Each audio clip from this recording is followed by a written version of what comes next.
అందరికీ నమస్కారం. దాసరి రాము తెలగా బలిజా కాపు JAC south India convener. మన రాబోయే ఎలక్షన్స్ దృష్టిలో జనసేన పార్టీ, బీజేపీ పార్టీ వీళ్ళకి సంబంధించిన అభ్యర్థులు ఎక్కడైతే ఉన్నారో వాళ్ళందరికీ సహకారంగా అన్ని ప్రాంతాల్లో ఎస్సీ, బీసీ, కాపు, ఎస్టీ, మైనారిటీ అన్ని వర్గాలతో ఒక ఆత్మీయ సమావేశాలు ఏర్పాటు చేసి అందరం కూడా జనసేన పార్టీకి అండగా ఉందామని చెప్పని అన్ని నియోజకవర్గాల్లో కార్యక్రమాలు నిర్వహించాం. ఈరోజు మన ఈస్ట్ గోదావరి జిల్లా రాజానగరంకి వచ్చాం. ఉమ్మడి ఈస్ట్ గోదావరి జిల్లా. ఇక్కడ మన జనసేన పార్టీ తరఫున బత్తుల బలరామకృష్ణ గారు పోటీ చేస్తున్నారు. అందరినీ కోరుతుంది ఒకటే, ఈ జనసేన పార్టీ డబ్బున్నోళ్ళ నుంచి వచ్చిన పార్టీ కాదు, డబ్బు ఎక్కువై పెట్టింది కాదు, డబ్బు సంపాదించుకోవడానికి కాదు, లేదా కేసుల నుంచి బయటపడటానికి కాదు. ఇది ఒక మంచి ఆలోచనతో పవన్ కళ్యాణ్ గారు అట్టడుగు పేద వర్గాల రాజ్యాధికార సాధన కోసం మనలాంటి పేద వర్గాల నుంచి వచ్చిన పార్టీ, మనలో రాష్ట్ర స్థాయిలో పార్టీ పెట్టి రాష్ట్ర స్థాయి నాయకత్వం వహించే శక్తి ఎవరికి లేదు. ఆర్థిక వనరులు లేవు, చాలా తక్కువ. ఎప్పుడో ఒకరు వస్తారు. అంతకుముందు కొన్ని దశాబ్దాల తర్వాత ప్రజారాజ్యంలో ప్రయత్నం జరిగింది చిరంజీవి గారి ద్వారా. ఆ రోజు సామాజిక న్యాయాన్ని తీసుకురాగలిగారు సమాజంలోకి. జ్యోతిరావు పూలే గారిని పరిచయం చేయగలిగారు. 110 స్థానాలు బీసీలకు ఇచ్చారు. ఆ రోజున రిజర్వేషన్ లేని చోట ఎస్సీలకు ఇచ్చారు. అదొక మార్పు, సామాజికంగా ఒక మార్పు రాగలిగింది సమాజంలో. ఆ పార్టీ ఉండుంటే అద్భుతాలు జరిగేవి. ఆ పార్టీ తీర్చేదాకా అధికారం అనుభవించిన వాళ్ళు ఉండనివ్వలేదు.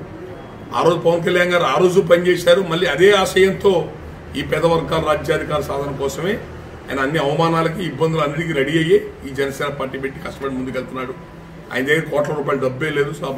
సినిమాల్లో వచ్చిన డబ్బులు తెచ్చి ఖర్చు పెట్టుకుంటూ పార్టీ నడుపుతున్నాడు. ఓడిపోయినా సరే, తిరుతున్నా, అవమానపరిచినా కూడా ఆయన ఎటు వెళ్లకుండా ప్రజల్లో నిలబడి ధైర్యంగా అధికార పార్టీని ఢీకొంటూ ఈరోజు పార్టీ ముందుకు తీసుకెళ్తున్నాడు. ఒక మంచి ఆశయాలతో వస్తున్న మన పేద వర్గాల నుంచి వస్తున్న ఈ జనసేన పార్టీకి ఈ రాజానగరం నియోజకవర్గం చుట్టుపక్కల ప్రాంతాల్లో ఉన్న ఎస్సీ, ఎస్టీ, బీసీ, మైనారిటీ, కాపు వర్గాలందరూ కూడా అండగా ఉండమని కోరుతున్నాము. రాష్ట్రం 10 లక్షల కోట్ల అప్పుల్లో ఉంది.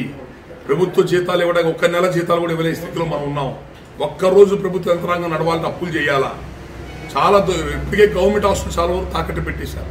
ఒక్కసారి అవకాశం అని చెప్పి తీసుకొని రాష్ట్రం అస్తవ్యస్తమైన పరిపాలన వెళ్ళింది. అందుకనే ఈ గందరగోళ వాతావరణం మారాలా అని చెప్పని పవన్ కళ్యాణ్ గారు బాధ్యత తీసుకొని అటు బీజేపీ పార్టీ కేంద్ర సహకారం కావాలా, పోలవరం ప్రాజెక్టు పూర్తవ్వాలన్నా, రాజధాని పూర్తవ్వాలన్నా, ఇండస్ట్రీస్ రావాలన్నా కేంద్ర సహకారం కావాలని బీజేపీ పార్టీని ఆయనే పట్టుబట్టి కలుపుకొని ప్రభుత్వ ఓట్లు చేయలేకూడదు, వ్యతిరేక ఓట్లు చేయలేకూడదు, టీడీపీ ప్రాంతం కలుపుకొని ఒక కూటమిగా తీసుకొచ్చింది పవన్ కళ్యాణ్ గారే. కారణం ఏంటంటే రాష్ట్రం తెలంగాణ నుంచి విడిపోయి వచ్చిన తర్వాత ఆ లోటు బడ్జెట్లో చాలా గందరగోళంలో ఉన్నాం. రాజధాని ఏదో కొద్దో గొప్ప రాజధాని నిర్మాణం చేస్తే ఉన్నదాన్ని నాశనం చేసేసారు.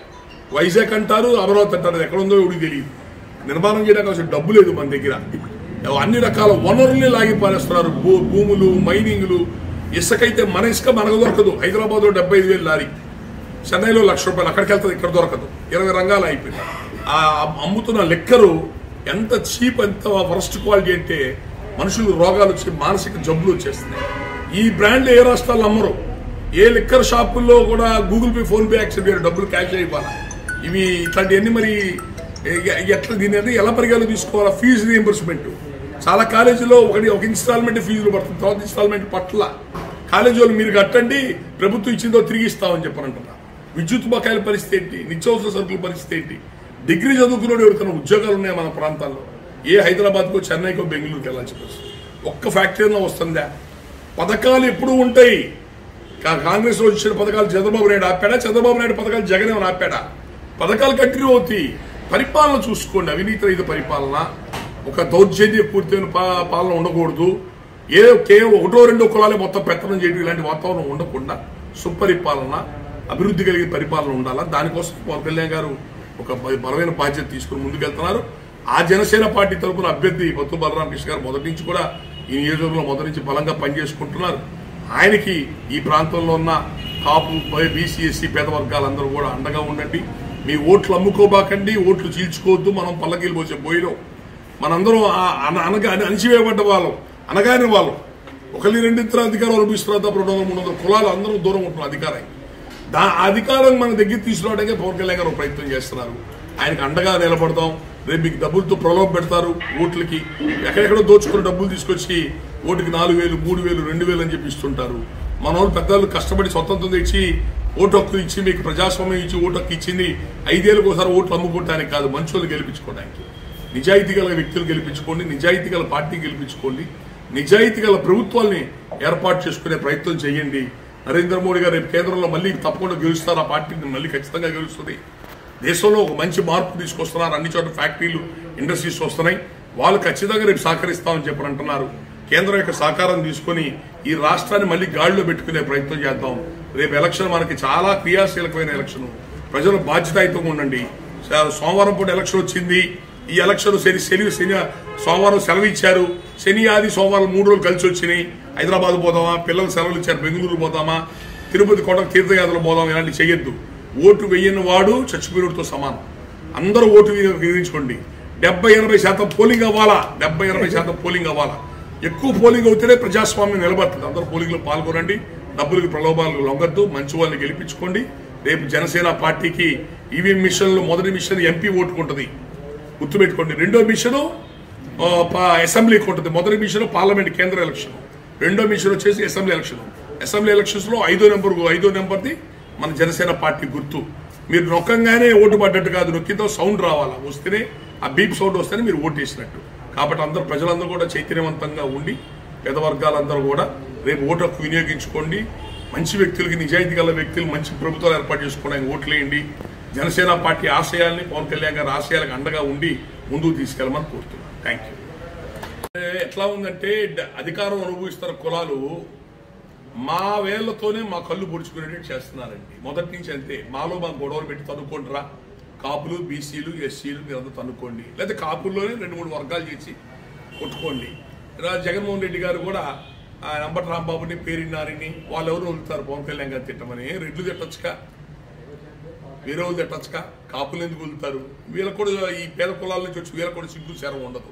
వాళ్ళు పడేసే చిన్న చిన్న పదవుల కోసం కక్కుర్తి పడి, వాళ్ళు పడేసే బిస్కెట్ల కోసం కుక్కల్లాగా ఎట్లా మొరగబట్టి అట్లా మొరుగుతుంటాయి. అది సార్, అది రాజకీయ నాయకులు వాళ్ళ చెల్లుద్ది. పద్మనాభం గారా ఆయన దయచేసి ఆయన కండవా కప్పుకున్నారు, వైసీపీ కండవా కప్పుకున్నారు. ప్రతి ఎలక్షన్ ఆయన పోటీ చేస్తారు.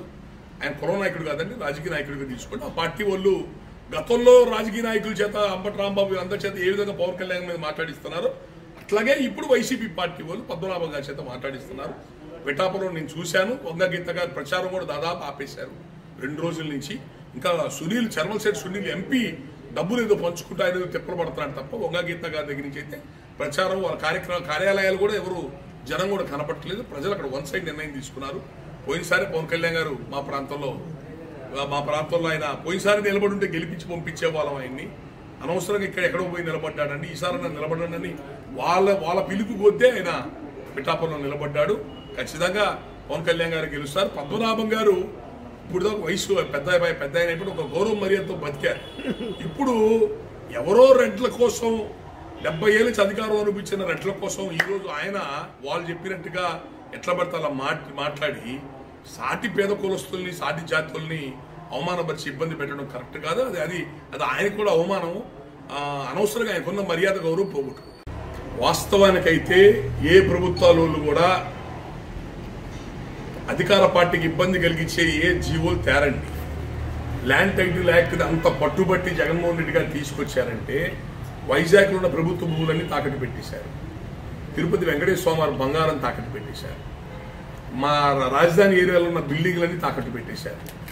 అంటే వాళ్ళు ప్రభుత్వం సంబంధించిన అప్పుల కోసం, ప్రభుత్వం సంబంధించిన అప్పు వాళ్ళ నడపడం కోసం ఎక్కడెక్కడ ప్రభుత్వ ఆస్తులను పెట్టేశారు. ఇక పెట్టడానికి పెద్దగా ఆస్తులు ఏం లేవు. నాకు తెలిసి ఈ టైంలో ఈ టైటిల్ యాక్ట్ ఇంత బలంగా తీసుకొచ్చారని చెప్పారంటే ఖచ్చితంగా రేపు ప్రజల భూములు కూడా తాకట్టు పెట్టాయి. ఎప్పుడు ఏ రాష్ట్రంలో లేని ఈ రాష్ట్రంలో మీకు ఇంత రిఫార్మ్స్ ఎందుకు? ఏ రాష్ట్రంలో ఉన్నాయి ఇంత రిఫార్మ్స్? ల్యాండ్ టైటిల్ యాక్ట్ గురించి ఇప్పుడు కొత్తగా వచ్చే కొంపలంటూ పోయి ఎవడు భూమి ఎవడు కాజేసేది ఏముంది? ఇక్కడ రీసర్వే అంటారా? చేయండి. RSR record, old RSR record British కాలం నాటి చేసే సర్వే ఇప్పుడు మళ్ళీ రీసెటిల్మెంట్ రికార్డు మళ్ళీ ఇప్పుడు సర్వే కావాలంటే చేసుకోండి. భూముల్ని ఎవరు భూములు ఎక్కడ ఏమైనా ఎంతవరకు చూసుకోండి. ఈ టైటిల్ యాక్టులు తేవటం, ఒరిజినల్ కాగితం వాళ్ళ దగ్గర పెట్టుకోవటం, పాస్బుక్ల మీద వీళ్ళ ఆస్తులు ఏంది వాళ్ళ ఫోటోలు వేసుకోవటం ఏంది, వీళ్ళ ఆస్తులు వాళ్ళ ఫోటోలు వేసుకోవటం ఏంది? రేపు ఎవడో అమ్ముకోవాలా, అమ్ముకునేవాడు కొనుక్కునేవాడు ప్రభుత్వం పర్మిషన్, ఇదే ఏజెన్సీయా? 170 యాక్ట్ ఉన్న మారేడుమిల్లి ఏజెన్సీ ఇదేమన్నా వీళ్ళ ఆస్తులు వాళ్ళ ఆస్తులు కొనుక్కోవాలంటే ప్రభుత్వ పర్మిషన్ తీసుకోవటానికే ఉన్నా. ఇవి ఇలాంటివి ఎలక్షన్ ముందు ఇలాంటి చట్టాలు తెచ్చారనంటే ఖచ్చితంగా వీళ్ళు ఎక్కడెక్కడైతే అప్పులు తెస్తున్నారో ప్రభుత్వాన్ని నడుపుకోవటానికి ఆ అప్పులు ఇచ్చేవాళ్ళు అడుగుంటారు. ప్రజల యొక్క భూములకు సంబంధించినవి కూడా టైటిల్ యాక్ట్ సంబంధించినవి అవి కూడా ఈ రకంగా మార్పు చేర్పులు చేస్తేనే మేము అప్పులు ఇస్తామని చెప్పని చెప్పుకుంటాం వల్లే ఇంత ఆదరాబాద్ యాక్ట్ తెచ్చుంటారని మేము అనుకుంటున్నాం. లేకపోతే ఏ ప్రభుత్వాలు ఈ రోజున జగన్మోహన్ రెడ్డి ఓడిపోతే 100లో 30% కేవలం టైటిల్ డీడ్ యాక్ట్ దానివల్లే ఓడిపోయాడు కింద లెక్కేసుకోవాలి. ప్రజలు చాలా విసిగి వేసారిపోయి ఉన్నారు. ఇదేంటో బాబు ఈ టైంలో ఈ గందరగోళం వాతావరణం ఏంటని ప్రజలు చాలా ఆందోళనలో ఉన్నారు. ఏమవుతాం, మన ఆస్తులు ఏమవుతాయి, మనం ఏమవుతాం ఆందోళన ఉన్నారంటే వాళ్ళు ఈ టైంలో ఏ చట్టం తెచ్చారంటే బహుశా వీళ్ళకి అప్పులు ఇచ్చే సంస్థలు ఏవైతే ఉన్నాయో వాళ్ళ యొక్క ప్రెషర్ మీద ఈ చట్టాలు తెచ్చారని నేను. ఇక్కడున్న జక్కపూడి రాజా వాళ్ళ ఫాదర్ గారు వాళ్ళందరూ జక్కపూడి రామ్మోహన్ రావు గారి నుంచి మాకు తెలిసిన వాళ్ళు లేదండి. అందరూ కూడా అసలు ఈ ఎమ్మెల్యేలకి వీళ్ళు ఎవరికేమన్నా పెత్తనం ఉందండి, గౌరవం ఉందా, ముఖ్యమంత్రి గారి అపాయింట్మెంట్స్ ఉన్నాయా, పేరుకి కార్పొరేషన్లు పెట్టారు అన్ని కులాలకి, దేనికైనా ఫండ్స్ ఉన్నాయా? ఇది అంత పైనుంచి కిందాక పెత్తనం అంతా రెడ్డి గారిదే. అటు మినిస్టర్లు కానివ్వండి, ప్రిన్సిపల్ సెక్రటరీలు కానివ్వండి, ఆఫీసర్లు కానివ్వండి, మొత్తం రెడ్డి సామాజిక వర్గం యొక్క పెత్తనమే. జక్కపూడి రాజా గారు ఏం చేస్తారు దానికి నిధులు ఇవ్వకపోతే? అది వాళ్ళు ప్రభుత్వాన్ని ఏర్పాటు చేసుకోవడానికి ఎన్ని అబద్ధాలు చెప్పాలి అని చెప్పారు. 2000 కోట్లు అన్నారు. 2000 కోట్లు వద్దు, 200 కోట్లు ఇవ్వు చిత్తశుద్ధిగా. ప్రజలకు అందరికీ కామన్కి ఇచ్చే పథకాలని సెపరేట్ చేసి లెక్క రాసి ఇదిగో మీకు ఎంత ఇచ్చాను, అవి ప్రజలందరికీ కామన్కి ఇచ్చే పథకాలు. దాంట్లో కూడా కేంద్రం ఇచ్చే డబ్బు ఉంటుంది వాటికి. అంటే అధికారంలో రావడం కోసం పచ్చి అబద్ధాలు ఆడి వచ్చారు. రెండోది కేవలం బీసీఎస్సీ కులాన్ని రెచ్చగొట్టి కాపుల మీద వాళ్ళ ఓట్లు లాక్కోవటానికి కావాలని ఈస్ట్ గోదావరి జిల్లాకు వచ్చినప్పుడు ఎవరు అడగకుండానే నేను కాపు రిజర్వేషన్ ఫైల్తో నాకు సంబంధం లేదు, ఇది కేంద్రం చేతిలో ఉందని అన్నాడు. నేను డైరెక్ట్ జగన్మోహన్ రెడ్డి నేను ఒకటే క్వశ్చన్ అడుగుతున్నా,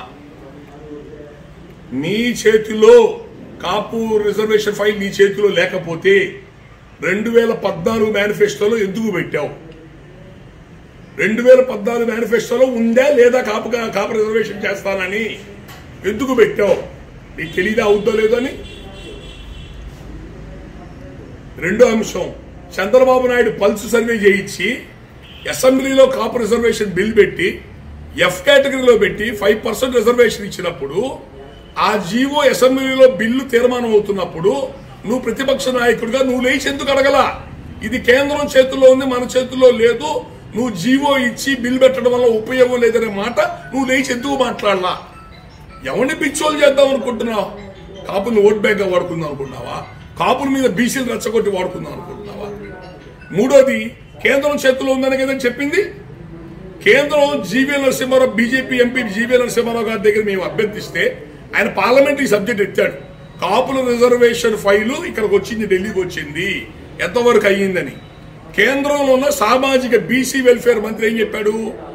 బీసీ రిజర్వేషన్స్ రాష్ట్రాల సబ్జెక్టు, కేంద్రానికి సంబంధం లేదు, ఇది రాష్ట్ర ప్రభుత్వం చేసుకోవాల్సిన సబ్జెక్టు తప్ప మాకు ఏ రకంగా కూడా సంబంధం లేదు, ఈ ఫైల్ కేంద్రం చేయాలనే మాట ఎందుకు చెప్తున్నాడు జగన్మోహన్ రెడ్డి? వీళ్ళందరూ కూడా జగన్మోహన్ రెడ్డి బీసీ రిజర్వేషన్ ఇవ్వాలంటే ఇచ్చుకోవచ్చు, మా మీద నెపం వేయబాకండి అని చెప్పి పార్లమెంట్ సాక్షిగా చెప్పాడు బీసీ వెల్ఫేర్ మంత్రి, కేంద్ర మంత్రి. దీనికి జగన్మోహన్ రెడ్డి ఎందుకు సమాధానం చెప్పడు? కేంద్ర మంత్రి ఆ మాట అన్నప్పుడు బుద్ధగడ పద్మనాభం ఎందుకు లెటర్ రాయడు జగన్మోహన్ రెడ్డికి? ఏమయ్యా, ఇది రాష్ట్ర ప్రభుత్వం చేయాల్సిన పని అంటే కదా, కేంద్రానికి సంబంధం లేదు కదా, మీరు ఎందుకు అబద్ధాలు చెప్తున్నారు? నువ్వేం చేస్తావో చేయవో చెప్పని ఎందుకు రాయలేదు లెటరు? జగన్మోహన్ రెడ్డి ఎందుకు క్లారిటీ ఇవ్వడు దాని మీద? మమ్మల్ని ఓట్ బ్యాంక్ కింద వాడుకున్నారు. మా రిజర్వేషన్ తీసేసిందే రెడ్లు. నేను సంజీవ్ రెడ్డి, బ్రహ్మానంద రెడ్డి మా రిజర్వేషన్ తీసేసి ఈ జాతిని సర్వనాశనం చేసింది. మా రిజర్వేషన్లు ఉన్నాయి, ఉన్న రిజర్వేషన్లు తీసేసిందే నేను సంజీవ్ రెడ్డి, కాసు బ్రహ్మానంద రెడ్డి, అంతా రెడ్లే. మమ్మల్ని కనపడకుండా సర్వనాశనం చేసింది రెడ్లు. అతిపెద్ద జాతికి ఉన్న ఈ కాపులు రాజ్యాధికారం వైపు వచ్చిన, చదువుకున్న, ఆర్థికంగా బలపడ్డ మేము వాళ్ళ కాపులు అనుభవించాల్సిన పీఠాలు అధికారాన్ని మేము అనుభవిస్తున్నాం. ఈ రేపొద్దున వాళ్ళు ఏమాత్రం చదువుకున్నా రాజకీయాల్లోకి వచ్చినా మమ్మల్ని ఈడ్చి కింద బయటపడేస్తారు, వాళ్ళు పైకి కూర్చుంటారని 1960ల నుంచి మమ్మల్ని వెన్నుపోటు పొడుస్తూనే ఉన్నారు. రాజశేఖర రెడ్డి అందరికంటే ఎక్కువ పొడిచింది రాజశేఖర రెడ్డి. 2004 కాంగ్రెస్ మేనిఫెస్టోలో పెట్టి 2004 కాంగ్రెస్ మేనిఫెస్టోలో కాపులకి ముస్లింస్ కి రిజర్వేషన్లు ఇస్తా అని మేనిఫెస్టోలో పెట్టారు. అడగని ముస్లింస్ కి ఇచ్చారు రాజశేఖర రెడ్డి 4%. అడిగిన కాపులకి ఇవ్వాల. అసలు అతను నాయకుడిగా తయారు చేసింది కాపులు. రాయలసీమ రెడ్లందు అనగ దొక్కితే కాపులు అతను నాయకుడిగా తయారు చేసింది. కాపుల నోట్లో మట్టి కొట్టాడు, వెన్నుపోటు పొడిచాడు. ముస్లింస్ అడగని ముస్లింస్ 4% ఇచ్చాడు. ముస్లిం రిజర్వేషన్ చెల్లదు, సుప్రీంకోర్టు మీద ఉంది. ఇప్పుడు అది ఒక మతపరమైన రిజర్వేషన్ ఇవ్వకూడదు వేరే మతస్థులకి. సుప్రీంకోర్టుకి వెళ్ళి స్టే తీసుకొచ్చి ముస్లిం రిజర్వేషన్స్ కంటిన్యూ చేస్తున్నారు. దాన్నే మొన్న అమిత్ షా గారు మాట్లాడింది హైదరాబాద్ లో. దాని గురించే మాట్లాడారు అమిత్ షా. ఇది అంటే ఈ రోజు జగన్మోహన్ రెడ్డి వాళ్ళ అయ్యకి మించిపోయాడు, తండ్రి మించిపోయి కాపులు ఎక్కడ ఎంత పొడవాలో అంత పొడుస్తున్నాడు. మమ్మల్ని ఓట్ బ్యాంక్ పాలిటిక్స్ గా వాడుకుంటున్నాడు. జనాలు అంత పిచ్చోళ్ళు కాదండి, జనాలు మార్పు వచ్చింది, జనాలు అందరూ చైతన్యమయ్యారు. ఇవి పాత రోజులు కాదు. కింద ఉన్న బీసీఎస్సీ కులాలు కూడా కాపులు అందరూ కూడా ఏకమవుతున్నారు. అరే మనల్ని అందరినీ వాడుకుంటున్నారా 1-2 కులాలు, వాళ్ళు అప్రకుబేర్లు లక్షాధికారులు కోటీసులు అవుతున్నారు. రాష్ట్రం మాత్రం అప్పులు పాలైపోతుంది. మన జీవితాలు ఇట్లాగే ఉంటున్నాయిరా, మనందరం కలిసి పనిచేసుకోకపోతే మాత్రం ఇంకా పాడైపోతామని ప్రజల్లో ఒక ఆలోచన విధానం వచ్చింది. రేపు భవిష్యత్తులో ఖచ్చితంగా అనూహ్యమైన మార్పులు ఈ రాష్ట్రంలో అధికార పీఠాలకు వచ్చేటప్పటికి అనూహ్యమైన మార్పులు వస్తాయి. జనసేన బీజేపీ పార్టీ కూటమి సంబంధించి రేపు ఏర్పడే ప్రభుత్వాల్లో కూడా నియంత పోకళ్ళు ఉండడానికి వీలేదు. సమగ్ర అభివృద్ధి జరగాల్సిందే. అన్ని ప్రాంతాలు అవినీతి రహిత పాలన ఉండాల్సిందే. తప్పు చేసిన శిక్షించాల్సిందే. అట్టడుగు పేద వర్గాలకు నిజమైన అధికారం అందాల్సిందే.